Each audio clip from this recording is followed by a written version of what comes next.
Hello, I'm doing a book review, and the book I want to review is Warriors Don't Cry by Melba Pattillo Beals. Now, this is a book that I actually promised I would do a review on almost like a month ago now. Like, towards the beginning of last month, I reviewed the graphic novel My Friend Dahmer by Derf Backderf, and at the end of that review, I said that my next two book reviews will be the book Devil's Knot by Mara Leverett, which is a book on the West Memphis Three, and this book. And I intended on reviewing both this book and Devil's Knot right after my review of My Friend Dahmer, but it started to get closer to St. Patrick's Day, and I had two videos planned for St. Patrick's Day that I wanted to put up on that day, so basically my whole reviewing schedule got thrown out of whack. Which is a shame, because had I reviewed this book and Devil's Knot right after My Friend Dahmer, it would have formed a little interesting trilogy of reviews where each book I'm reviewing is a non-fiction book. So I'm finally getting around to reviewing this book. Now I'm going to hold off a little bit on my review of Devil's Knot because I want to do enough outside research so I at least sound like I know what I'm talking about when I'm reviewing that book and talking about the West Memphis 3 case, because I know that's a very controversial case that a lot of people have some very strong opinions about, and it's actually kind of funny that I'm more nervous about doing that review than reviewing this book, which is a book on racism and segregation. At least with this review, I'm hoping that most people would agree with me that racism is fucking wrong, whereas when I get on to talking about the West Memphis 3, I want to be fair to both sides of the argument there. But once again, I'm going to be holding off on doing my review of Devil's Knot, so I'm going to be doing a few other videos before I get on to that review. Yes, I know, I'm getting off topic, so now on to the actual discussion on Warriors Don't Cry. Now, I actually read this book a number of years ago for one of my college courses, but I accidentally read an abridged version because I knew I needed the book for the class, and I just found this random copy of the book at Barnes & Noble, and I didn't even look to see that it was an abridged version. So the abridged version is the one I read for the class, which I wasn't really supposed to do. Eventually I tracked down the original version of the book, and I recently reread it in preparation for this review.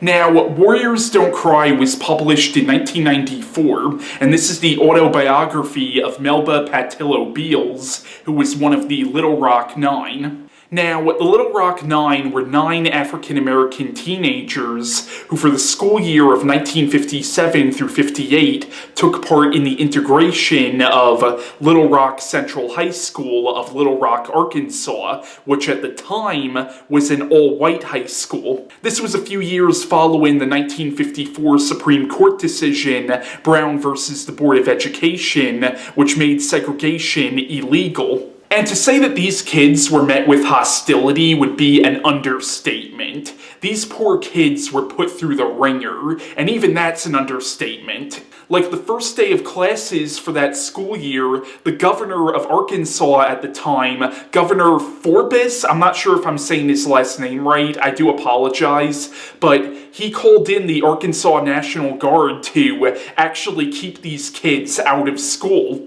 because he was having none of the Supreme Court's decision to make segregation illegal. There were hundreds of people outside of Little Rock Central High School protesting the integration. These kids and their families were threatened with violence from the segregationists, and it got to a point where President Eisenhower had to actually order soldiers from the 101st Airborne Division to come in and act as bodyguards for each of these 9 kids. But unfortunately, this didn't last throughout the entire school year. So, Warriors Don't Cry is really about Melba Pattillo's experiences during that school year, but it's also really about her experiences outside of the school, like all the harassing phone calls that her and her family got because she was taking part in the integration. Like, night after night, she was getting these harassing phone calls and all these death threats, and her house was actually attacked at one point, and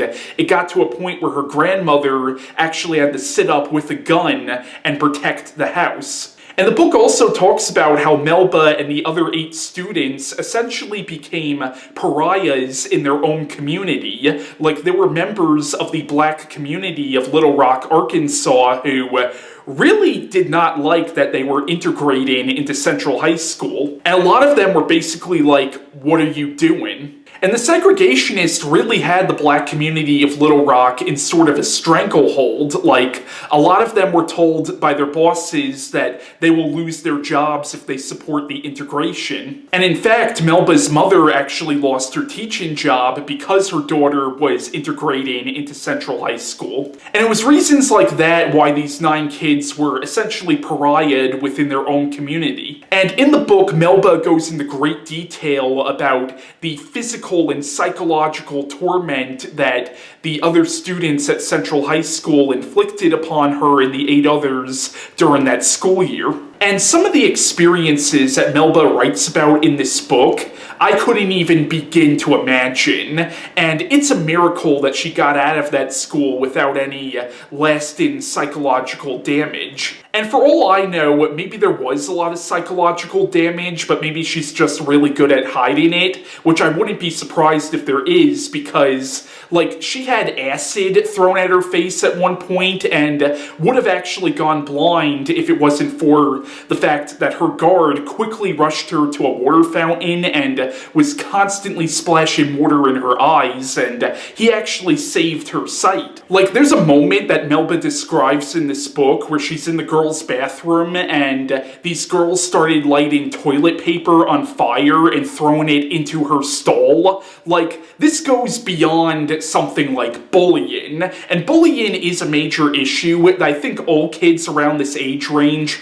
regardless of race, have to deal with, but this, once again, this goes beyond bullying. But I think the most disgusting thing about what Melba and the other 8 students went through is the fact that a lot of these students who were tormenting them were actually being trained by other segregationists, by the adults. And even the teachers at this high school really didn't do anything to ease the torment that Melba and the rest of the Little Rock 9 were going through.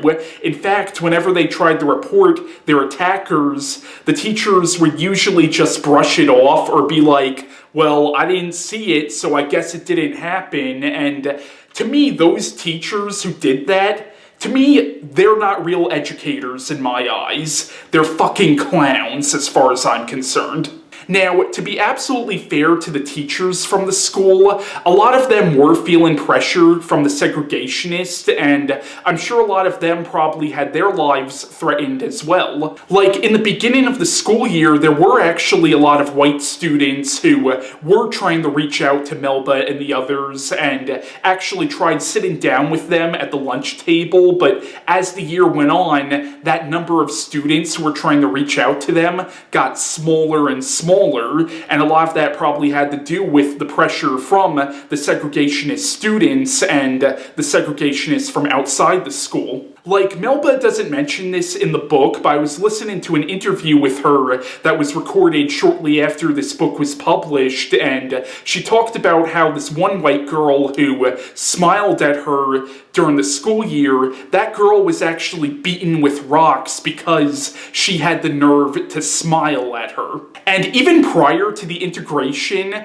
there's a really disturbing scene in this book where Melba describes an experience she had when she was 13 years old, and this was shortly after the Supreme Court ruled that segregation was unconstitutional. A man actually tried to rape her because of all this, and he was using his prejudice and his racism as an excuse to rape her, and I found that to be the most disgusting aspect of all of it. Like, even if you are prejudiced, I don't see how anybody can justify the rape of a 13-year-old girl. So this is a book that I think will definitely make you angry regardless of the color of your skin. Like, as you can see, I'm whiter than sour cream, and a lot of the stuff that Melba and the other students went through really freaking pissed me off. But oddly enough, though, there is a lot in this book that gives you a real sense of hope, and there's a lot in this book about forgiveness. Because Melba came from a very religious upbringing, and it was really her religion and her belief in God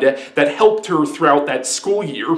And it really seemed like she learned to forgive a lot of her tormentors, which definitely shows her strength as a human being, in my opinion. But yeah, Warriors Don't Cry is an excellent book, and I highly recommend this. It is a book that will definitely make you angry, and it is a very emotionally draining book. It's a very devastating book, but once again, it's an excellent book. Now, if you're a follower of my other book reviews, you would know that I'm kind of a sucker for coming-of-age stories, and in some ways I do feel like this book can be looked at as a coming-of-age story, but of course it's a true coming-of-age story, because you really do see Melba come of age within this story, and this book is really about her loss of innocence during that school year. I also recommend the book if you have an interest in American history, and if you're at all interested in the Little Rock Crisis and the Little Rock Nine.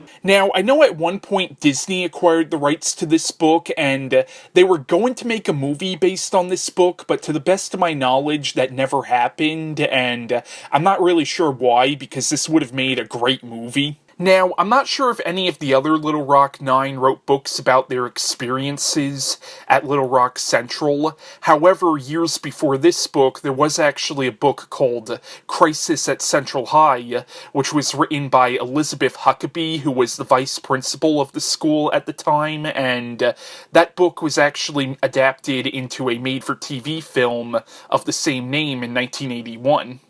There were also several other movies made about the Little Rock Crisis, including a 1993 Disney Channel movie about Ernest Green. But once again, I highly recommend Warriors Don't Cry. It's a very powerful story. Now, I know I touched on a lot of heavy issues in this video, and for those of you who aren't really used to me reviewing a book quite like this, I promise that my next few book reviews will be a little more fun, I guess you can say, at least until I get to my Devil's Knot review. So yeah, that was my review on Warriors Don't Cry by Melba Beals, and bye.